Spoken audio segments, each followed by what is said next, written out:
Hello, dear listeners. It's that time again when we stroll through the paths of ambition, desire, and success. Welcome to the Dare to Declare podcast, where we explore the enchanting world of giant manifestors who've turned their visions and goals into the stuff of legends. I couldn't help but wonder, how do some people create the lives they've always dreamed of? Is it the magic of manifesting, the power of perseverance, or perhaps just a dash of serendipity? Well, dear friends, grab your coffee cups because we're about to spill the tea on fascinating journeys of those who dare to dream big and make it happen. Join me as we sip on success stories and ponder the ever-enticing question, can we all manifest our dreams into reality, or is it just an urban fairy tale? I'm your host, Debbie Sluice, and I'm here to guide you through the labyrinth of achievement with heart and soul. Ready to dare to declare? Let's get started. Hey there, I am so excited for this guest today, Bill Schuffenhauer. Just butchered it. I said it perfectly a minute ago. Okay, here we go. But I'm so excited that he's here because he is an American three-time Olympian, Olympic silver medalist with Team USA. He's a certified professional leadership and legacy coach, and Bill works with executives around the world, helping them to identify and overcome the greatest challenges and allowing them to achieve new heights of personal and professional success. So some of his accomplishments is that he's a managing partner, chief global officer, strategic partnerships with tech companies such as Metrics Engine, Ovation, VOS, and Certainteed Systems. And there's some other passion things that I see that you've got in your portfolio as well, like you're the president of the Utah Olympic and Paralympic member of the Alumni Association, CEO of Youth Not-for-Profit to the Next Generation, and NFL Alumni Association, Royal Family Kids, and the list goes on, co-founder of the design shop consulting firm TMICglobal.com. Couple of things that I thought was really interesting in your bio was that you've actually got a documentary created about you and your story, and I want to get into that today. It's called Against All Odds. And the other thing that really got me stoked was that you were connected to Jack Canfield, my mentor, Jack Canfield. And imagine my surprise, and we were talking about this, where I saw you, and it's like worlds coming together at the recent Breakthrough to Success. So welcome, Bill. I'm so excited that you're here. Debbie, thank you so much. And I really greatly appreciate you taking out the time to do this interview. And like you said, yeah, like we had some connections, like even over the last couple of years, but our biggest connection was the Jack Canfield thing. And, for me, the Jack Canfield family and the success principles are principles that literally guide a large part of my life and my business and everything I do. And so it's always fun when you see your fellow Jack Canfield family members. And when I had an opportunity, when I saw your book, basically, right, at the event, I was like, oh my gosh, I've got to take some video for her so she can see like this massively just powerful, like assignment, or whatever we want to call it. And everyone was so excited about it. And I just thought you'd really enjoy it. So I did. I was so appreciative. So yeah, so you took video of the magazine. That was a huge manifestation. It was simply an idea. And it's weird and wonderful at the same time how manifestation works. I want to talk to you about some of the manifestations in your life. But that was only an idea, October 2022. I actually said out loud, I should create a magazine and do luxury retreats abroad. And then almost to the date, October 2023, you're sending me a video of it being at the Canfield event and 200 people are using it. Like, that's how this stuff works. And it's just blows my mind. And it was just exciting to me that you were part of that and that you recognized that. So I appreciate you. You're giving me the chills because I mean, obviously we're both on here for a lot of similar reasons. And I'm a huge fan of having the opportunity and the choice and the ability to manifest whatever it is that we want in life. And so I'm honored that I had an opportunity to help that manifest for you just by sending you the video. Obviously you manifested it yourself, but just to be a part of it. And that's nice. I appreciate it. Absolutely. And as you know, Jack talks about, so Jack Canfield, who we're talking about, coach, Chicken Soup for the Soul, the Success Principles. So if you don't know him, go check that out. Everything that's online. He's the original OG of vision boarding and manifestation. Was in The Secret.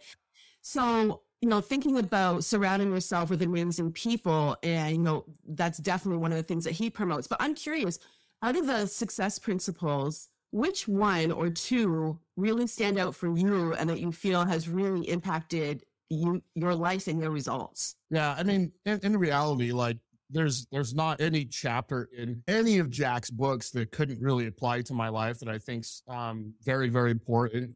The thing that I talk about the most that really was a massive, massive game changer for me was just taking the 100% accountability. And, for me, that's because, after I retired from the Olympics in 2010, I went down a really, really dark road of loss of identity, depression, victim mentality, suicidal tendencies, all these different things. And when I came across Jack's work in 2018-ish, that was like, in his train the trainer program, that's one of the first things he talks about is taking 100% accountability. And I was just like, what is this guy talking about? Like, and I'm pointing out things in my head in this conversation I was having with myself. I'm like, that wasn't my fault. That wasn't my fault, right? The basic victim mentality of not taking responsibility or accountability.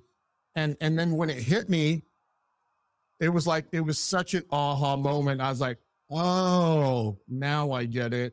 And it literally helped me see my life through a different lens of my own, if you will, and take note on like where I could truly make some changes in my life to start moving forward to achieve my goals and my dreams of everything I want to do and currently what I'm doing now. So.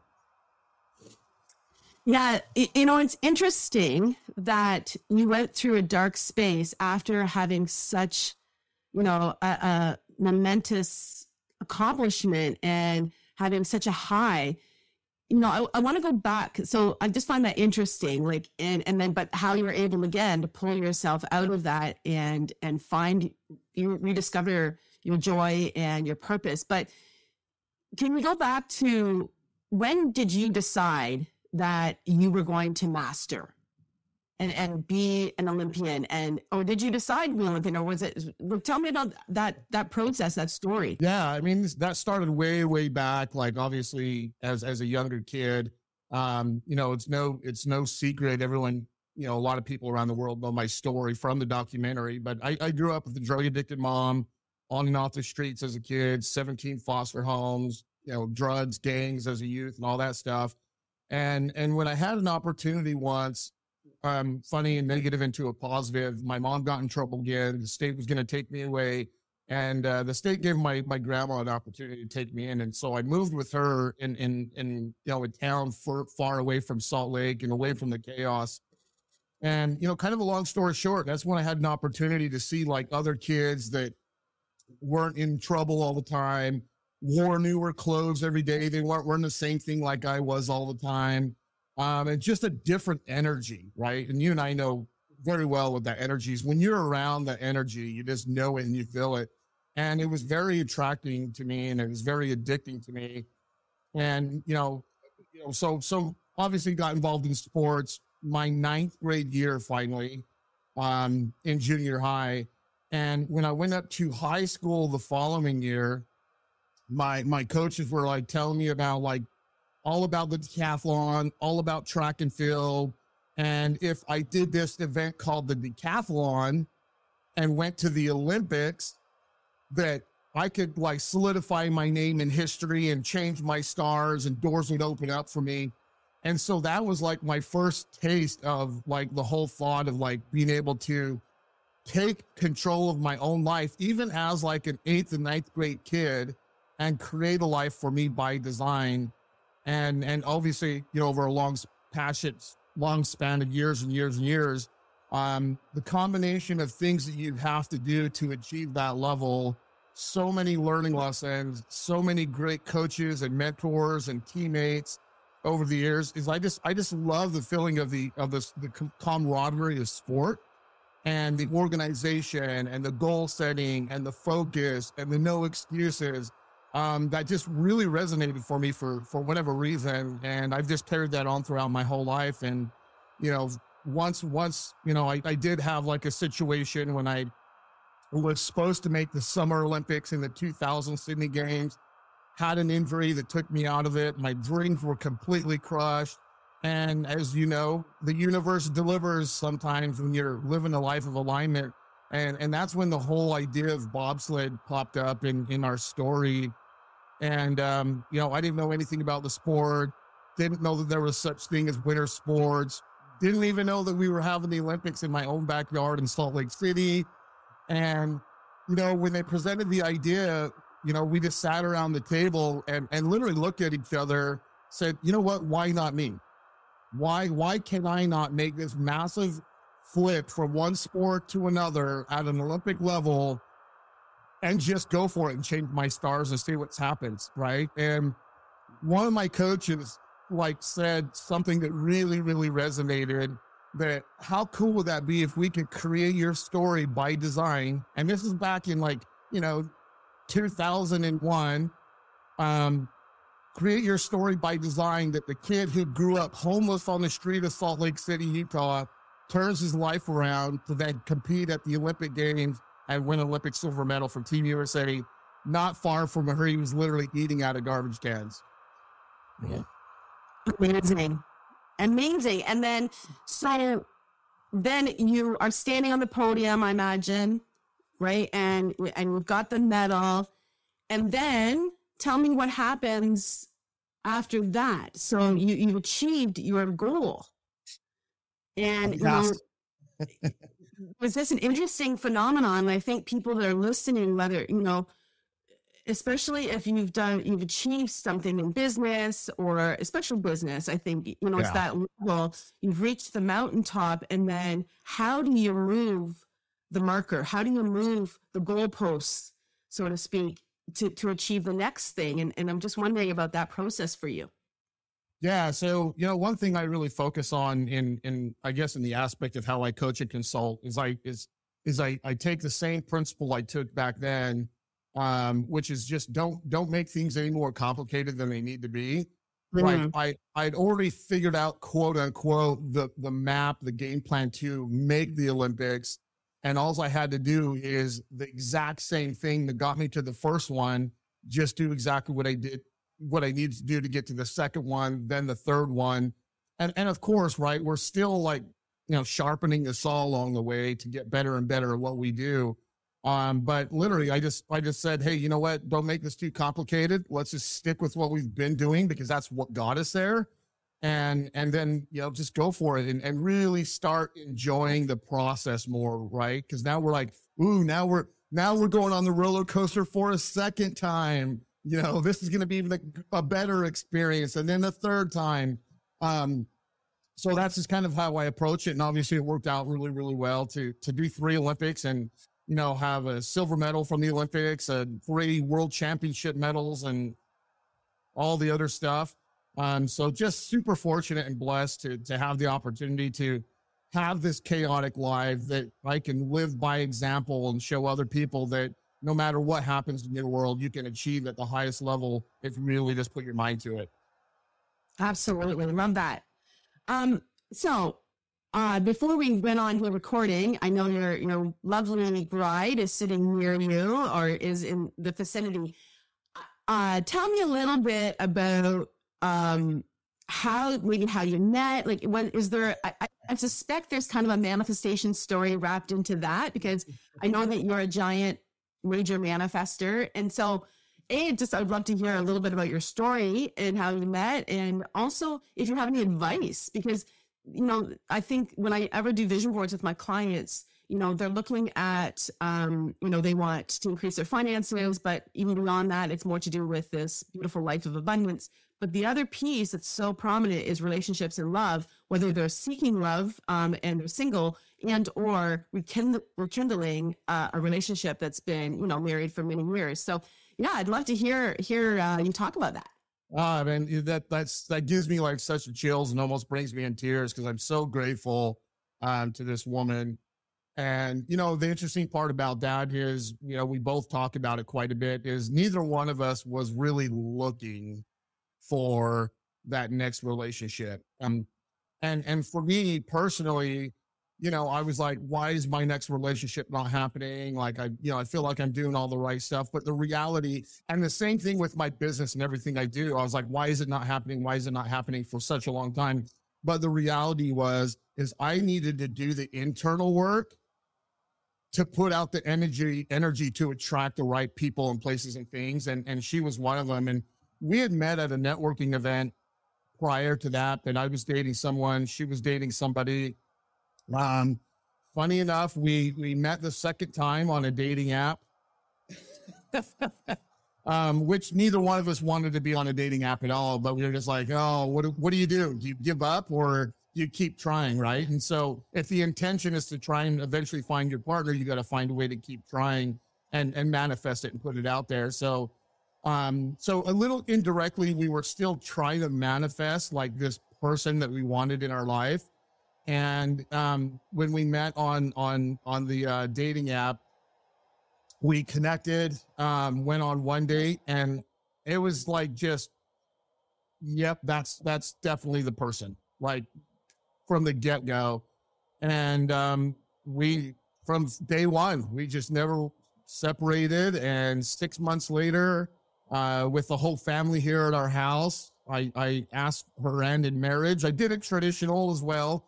Unfortunately, her dad is no longer with us. So I went to her mom's house, got on one knee and asked her mom if I could have her daughter's hand in marriage. And I had the ring and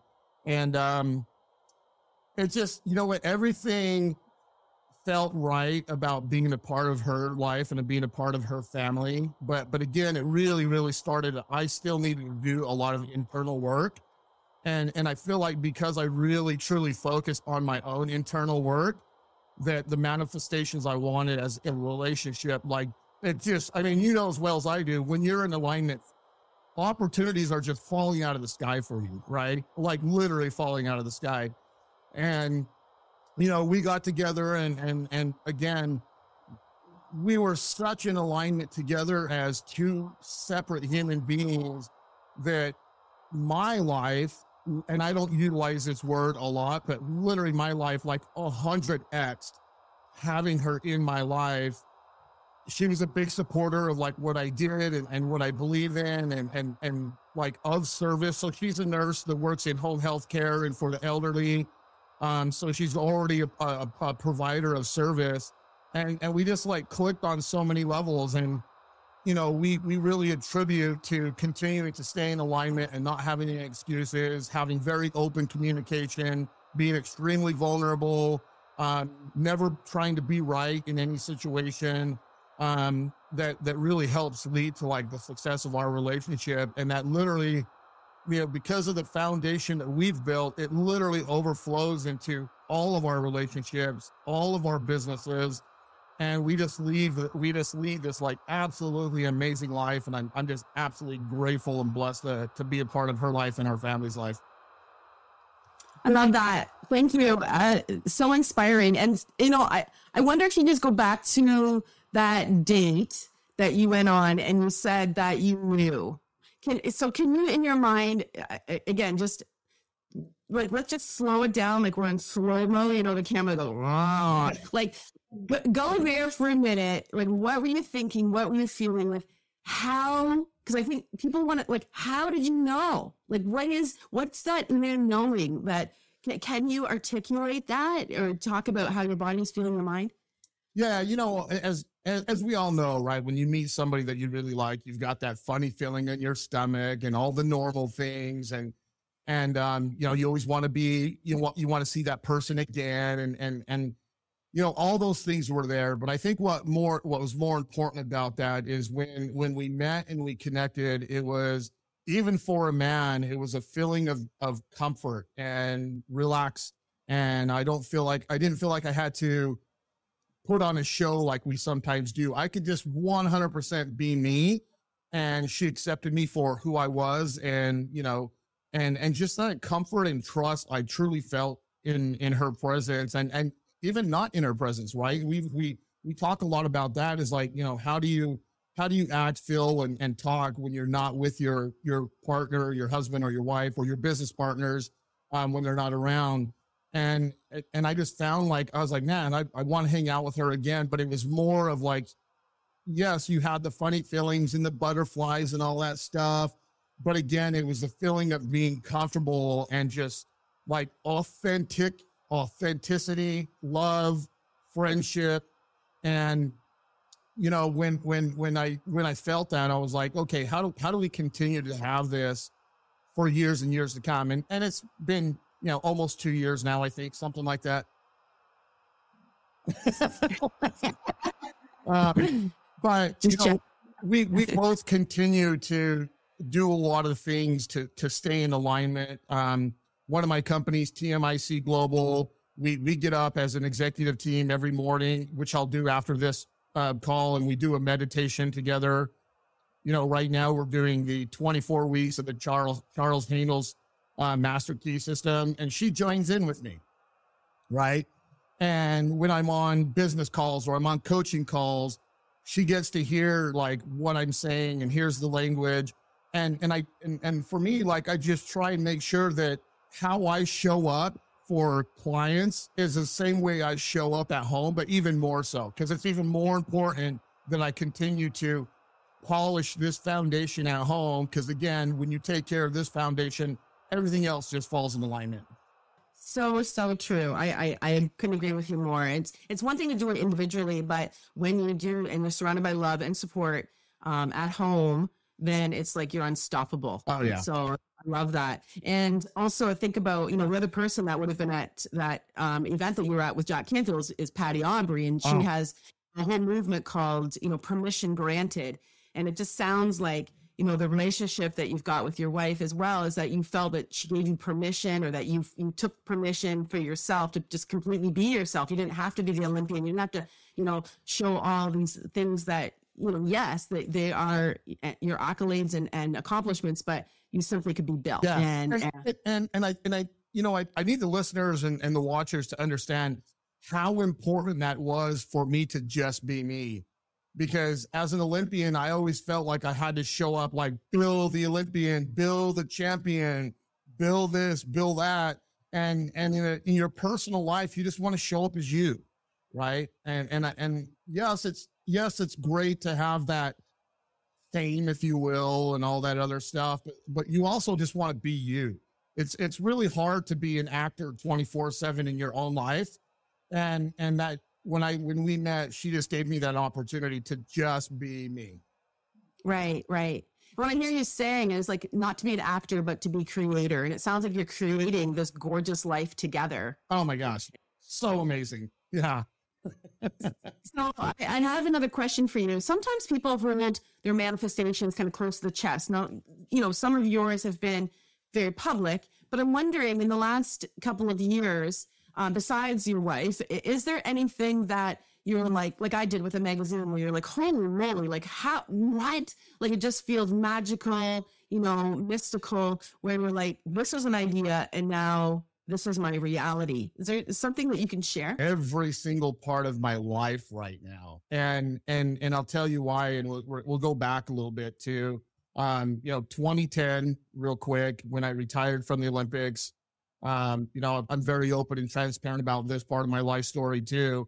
You know, having that massive loss of identity took me down a really, really dark path of, you know, alcoholism, addiction, victim mentality, suicide, you know, you name it. I was in the darkest depths of like hell.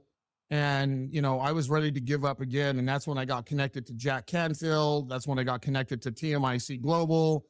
And, you know, from that point on, you know, when I was talking to Chad Lefevre, who's my business partner at TMIC Global, you know, I'd already had the lesson from Jack about taking 100% accountability, the E+R=O, right?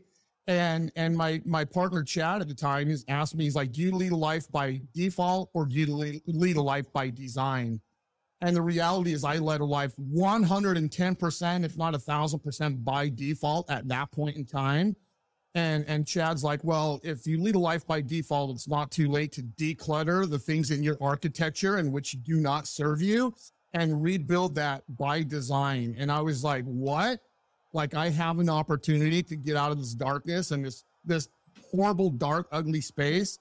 And when I had that thought, I was like, man, it sounds like all I have to do is kind of go back to like how I pursued wanting to be an Olympic champion and rebuild my architecture like that. People, places, things, practices, mindset, so on. And at that point in time, I was just like begging the universe, begging God, begging higher power, whatever it was, to give me one good day. Please just give me one good day. And, you know, I couldn't hold a job. I couldn't sustain a relationship. Like, it was pretty bad. And so when I started this transformation, I was like, I'm going to throw out big goals. So big, right? And it was like, I want to be a consultant for big companies all around the world. I want to be the president of the Olympic and Paralympic Committee. I want to retire at an early age. I want to, you know, all these things, but they really seemed like so far away that I was just like, I'm going to put a big goal because that's what I was used to as an Olympian. Just throw it out there and let's just go for it. Let's, you know, ensure that we have the right people, we're in the right place, and doing the right things in life to achieve that goal. So again, just like you talk about, dare to declare what it is that you want to do, manifest it, make it a practice daily, because we can't just do this showing up once a week or once a month. Do it daily, and let's just see what happens. Like, let's see what happens if I 100% work to get my life in true alignment. What could I create? And that's where I'm at now. Like, grateful. Yeah, we know I'm all about the D's, right? So dare to declare. And when you said default, and that's really the path to creating a vision, right? It's like you become aware of your defaults, of your limiting beliefs, and then you decide to declutter, or again, you're designing this life, and then you're decluttering and getting things in order. So getting in action. So it's really the path, exactly that, which I love that. There's some more D's I'm going to definitely include in my messaging. So thank you for that. If you're listening to this, you're driving, pull over and write that down, because that's gold. That's right. Amazing. So thinking about vision boards, I know, again, at this event, people are using my magazine to create a vision board. I know you were busy. It looked like you were emceeing, like you were on a panel. So I don't know if you had a chance to do that vision board, but I'm just curious. No, okay. So this is something we've got to talk about. I can help you with that. But what I'd like to know is, what's next? What's on your vision, if it's not on a board yet, but what's next for you? Yeah, I mean, honestly, everything right now is kind of really surrounded by like all my companies. You know, one of the when a lot of this started to manifest itself, as far as like the businesses and all the things that I wanted to do, once I actually became, right, did the internal work first, became, I could start doing. And you know, up in my office, I've got, you know, 4 white glass whiteboards, and I've got all my business stuff written up on there. And so the next thing is, we are living in it right now. Like at 12 o'clock today, one of our companies is doing a presentation to the NFL, to eventually provide software in every NFL sporting stadium in the world. And then in a week, we're doing a presentation with the other technology company to the 5th largest insurance broker in the world.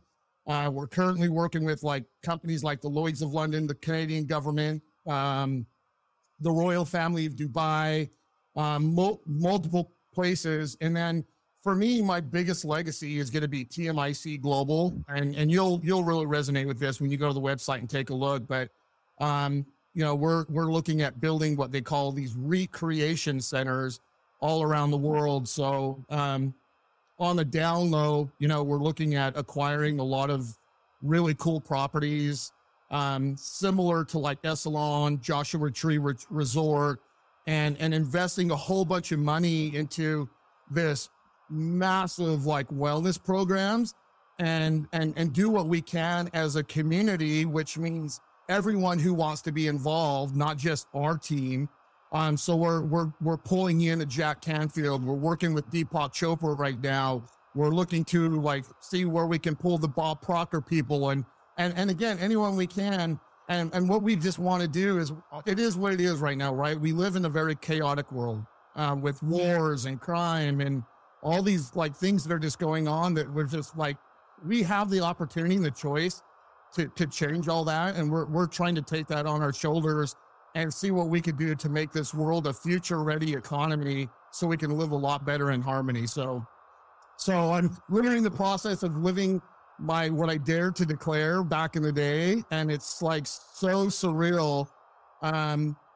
You know, I don't even know how to express it, Debbie, because like every day I wake up and something amazing, if not multiple things amazing, happen in my life.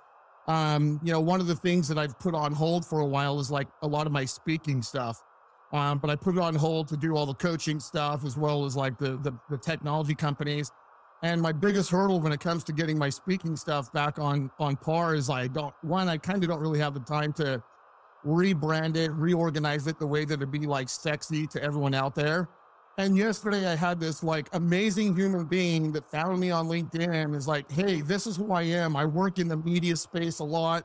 I used to write like political scripts for all these political people, and I want to help you get your story out there. She's like, I don't want anything from you, but I have the connections and I have the know-how. And I'm like, where did you show up? Right? Sounds good. Joel. Yeah. It's like, it's like, and stuff like that happens every single day of my life. And so, I'm just super thankful and super blessed. And, more importantly, I love the life that I've lived, because there's so much darkness that really relates to so many people out there. And I just want to hopefully be that beacon of light for them to say, oh my gosh, he did it. I can do it too. And it's a lot simpler than we make it in our minds. Oh, I love that. Yeah, for sure. You know, and heaven's first law is order. And I appreciate you putting all of this in order here, in restoring me, but also, you know, it is simple, but it's not easy. And I think that's what we've heard is like, it takes persistence. It takes surrounding yourself with amazing people. It does take grit. Yeah. But it also takes a vision and getting into action. So I want to end here with what I see as your quote, which is, dreams are only dreams until we take the actions to ignite them. So what actions are you willing to take today to change your tomorrow? Amazing. You know what? Years and years ago, if you would have ever asked me if I was a quote guy, I'd be like, absolutely not. But I probably have like 20 of my own quotes. That one is the one that like I live and die by, like on a daily basis, because back in 2019, I did a speaking event at the School of Business here locally, and it was on leadership to legacy. And, you know, as I researched it and tried to get a good understanding of, you know, how do you actually achieve being a great leader? And more importantly, how do you be a leader that eventually creates a legacy to leave behind, to have a ripple effect impact? And that quote just, you know, popped up in my head. And I'm like, okay, like, how can I hold myself accountable on a daily basis? And that's the quote that came up, is like, hey, dreams are only dreams until we take those actions to ignite them. Sometimes it's just a little baby step, as you know. So what am I willing to do today to change my tomorrow, right? And I just remind myself every day when I wake up of that quote, and realize, you know what, every day, let's just start off with the baby step. And by the end of the day, I'm moving mountains. Yes, you are. And so if people want to get in on your moving mountains, like, your vision is so amazing, so big. You're really, you know, one of the mover shakers in this world. How do they get a hold of you? Yeah, there's multiple ways. I have my website, theolympianspeaks.com. Yes, there's a few things I need to update on that, but again, that's been on hold. But you could also just go to, I have a link tree. So the link tree with my last name, Bill Schuffenhauer, that has all my stuff on it. I'm on Facebook. I'm on Instagram. Preferably, I really prefer if people get a hold of me, just reach me on LinkedIn. That's kind of where I play most of the time. So, if not, yeah, I'm easy to get a hold of. You can get a hold of me and I'll put them in touch with you, but there's going to be links in the show notes as well. so people will be able to connect with you because you are an amazing human. I know nothing is, by accident and by chance. And, the fact that our paths crossed, I think it was a couple of years ago, through Wake Up with Giants, those guys are phenomenal. Yeah. And then now again, and I'm just so grateful that I got to hear your story and we got to have this interaction. So thanks so much, Bill. And I wish you so much goodness and positive vibes and high vibration in what you're up to. And let's not, all the fans definitely need to know like how much of a giant Deb is as well, like all the stuff that you're doing and the impact you're having, not only locally, but around the world. It would be difficult not to follow you to see all the amazing stuff you're doing. So thank you for what you do and your commitment to humanity. And I'm excited to continue to see like what you do, because when I see you doing something amazing, it inspires and motivates me to keep pushing on. And that's how we go about of changing the face of what this world looks like. Absolutely. All right. Well, thanks so much, Bill, and have a great rest of your day. Cheers. Okay. Thanks, Deb. Cheers.